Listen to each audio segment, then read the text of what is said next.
শুনেন, মানুষ চাইলেই মানুষকে ভালোবাসতে পারে না আল্লাহর ইশারা না হলে। উনি যে কি কাজ করেছেন এটা আল্লাহ তাআলা দেখেছেন, এবং কি কাজ করছেন। আমরা চাই আল্লাহ সুবহানাহু ওয়া তাআলা তার হায়াতে রিজকে আরো বারাকা দান করুক।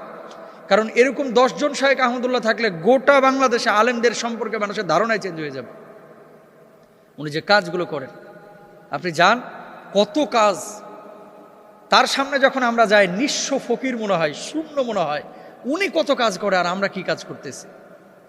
আল্লাহ তাআলা ওই ধরনের কাজ যার থেকে নেন এমনি এমনি নেন না। সুতরাং সমালোচনা করা সহজ, কাজ করা অনেক কঠিন। ওই জায়গাটায় যান, সমালোচনা করা অনেক সহজ।